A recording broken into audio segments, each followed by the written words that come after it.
कुर्सी पर बैठकर नमाज पढ़ने वाले मेरे तमाम बहन और भाई, ये वीडियो तवज्जो के साथ देखिएगा।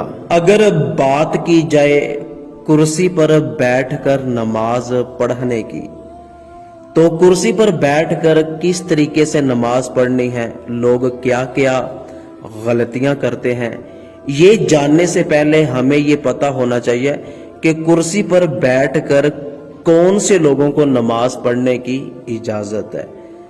तो सुनिए कि सिर्फ 3 किस्म के लोग कुर्सी पर बैठकर नमाज पढ़ सकते हैं।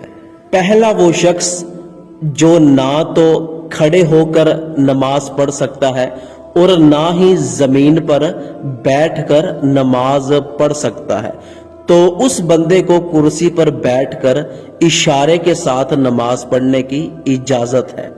दूसरा वो शख्स जो खड़े होकर कयाम तो कर सकता है, यानी कि सूरा फातिहा और सूरत तो खड़े होकर पढ़ सकता है, लेकिन वो जमीन पर सजदा नहीं कर सकता। कमर में दर्द है, टांगों में दर्द है, घुटनों में दर्द है, या कोई ऐसी चोट लगी हुई है कि जिसकी वजह से वो जमीन पर सजदा नहीं कर सकता, तो उस बंदे को भी कुर्सी पर बैठकर इशारे के साथ नमाज पढ़ने की इजाजत है। तीसरा वो शख्स जो खड़ा होकर कयाम तो कर सकता है, लेकिन जब वो रुकू करता है या सजदा करता है तो दोबारा उससे खड़ा नहीं हुआ जाता। अगर उसने खड़ा होना है तो कोई पकड़कर उसको खड़ा करे।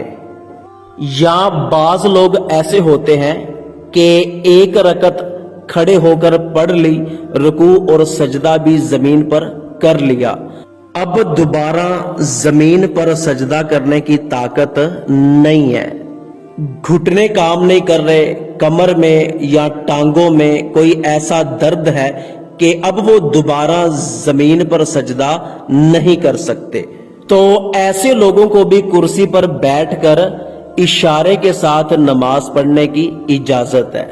इसके अलावा किसी भी शख्स को कुर्सी पर बैठकर इशारे के साथ नमाज पढ़ने की इजाजत नहीं है, इसलिए कि जो कुर्सी पर बैठकर नमाज पढ़ी जाती है, इसको हम बैठकर नमाज पढ़ना तो कहते हैं, लेकिन हकीकतन ये इशारे के साथ नमाज पढ़ना कहलाता है। बैठकर नमाज पढ़ने का मतलब ये है कि अगर आप खड़े होकर नमाज नहीं पढ़ सकते तो जमीन पर बैठकर नमाज पढ़ें और सजदा जमीन पर करें।